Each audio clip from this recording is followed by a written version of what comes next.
Pernahkah kamu melihat seseorang yang sangat kaya, tapi matanya kosong? Atau mungkin kamu melihat seseorang yang sederhana, namun wajahnya tenang, seperti tidak sedang mengejar apapun. Di dunia yang memuja angka, angka di rekening, angka di followers, angka di pencapaian, kita jarang bertanya satu hal yang paling penting. Jika aku menjadi kaya, apakah aku masih menjadi diriku sendiri? Hari ini kita tidak akan membahas cara cepat jadi miliarder. Kita tidak akan membahas skema investasi rahasia.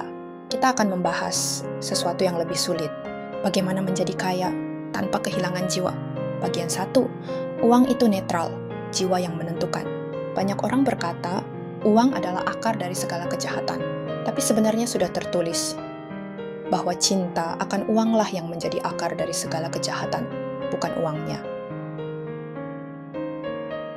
Uang itu netral, seperti pisau. Bisa digunakan untuk merusak atau melukai. Masalahnya bukan pada uang. Masalahnya adalah ketika identitas kita mulai bergantung pada uang. Ketika kita merasa, aku berharga karena aku kaya, aku dihormati karena aku punya, aku layak karena aku terlihat berhasil. Di titik itu, jiwa mulai tergeser. Dan kita tidak sadar, kita sedang menjual diri kita sedikit demi sedikit. Bagian 2, kapitalisme dan perangkap identitas. Kita hidup di era yang sangat dipengaruhi oleh pemikiran seperti yang dijelaskan oleh Adam Smith dalam The Wealth of Nations. Pasar bebas, kompetisi, produktivitas. Tidak ada yang salah dengan sistem. Tapi, sistem tidak pernah dirancang untuk menjaga jiwamu. Sistem dirancang untuk menghasilkan pertumbuhan. Dan jika kamu tidak sadar, kamu bisa menjadi mesin produktivitas, mesin pencapaian, mesin ambisi, tanpa pernah berhenti bertanya, apa harga yang kubayar? Banyak CEO sukses yang akhirnya merasa kosong. Banyak publik figur yang memiliki segalanya, kecuali kedamaian. Kita melihatnya dalam berbagai kisah selebritas, bahkan dalam dokumenter tentang tokoh seperti Elon Musk. Kekayaan luar biasa, tekanan luar biasa. Kayak bukan masalahnya. Tekanan tanpa kesadaranlah masalahnya. Bagian 3, tanda-tanda kamu mulai kehilangan jiwa. Kamu tidak bisa istirahat tanpa merasa bersalah. Kamu tidak bisa menikmati tanpa memikirkan profit. Kamu mulai melihat orang sebagai kesempatan. Kamu sulit merasa cukup. Ketika uang menjadi Tuhan, segala sesuatu menjadi alat. Hubungan menjadi jaringan. Teman menjadi koneksi. Kebaikan menjadi strategi. Dan perlahan empati memudar. Dalam banyak ajaran timur, termasuk ajaran Siddhartha Gautama, ada satu pengingat. Kelekatan adalah sumber penderitaan. Bukan memiliki yang salah, tapi melekat. Kamu boleh kaya, tapi jika kamu tidak bisa hidup tanpanya, itu bukan kepemilikan, itu perbudakan. Bagian 4, definisi kaya yang sebenarnya. Bagaimana jika kaya bukan tentang jumlah, tapi tentang kapasitas?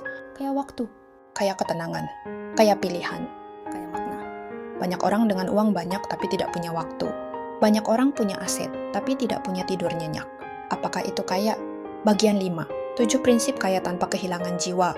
1, uang adalah alat bukan identitas. Kamu bukan saldo rekeningmu.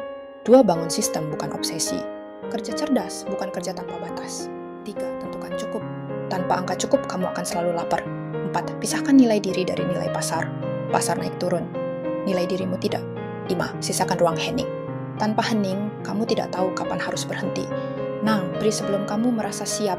Memberi menjaga hatimu tetap hidup. 7, bangun kekayaan yang bisa kamu bawa mati. Karakter, kebaikan, integritas. Bagian 6, mengapa banyak orang kaya tetap tidak tenang? Karena mereka mengejar rasa aman lewat angka, padahal rasa aman adalah kondisi batin. Psikolog seperti Carl Jung pernah berbicara tentang bayangan atau shadow bagian diri yang kita tolak.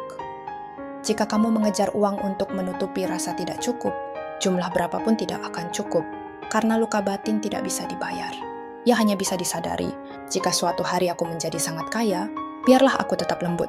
Jika aku berlimpah, biarlah aku tidak menjadi sombong. Jika aku sukses, biarlah aku tidak lupa siapa diriku sebelum semuanya.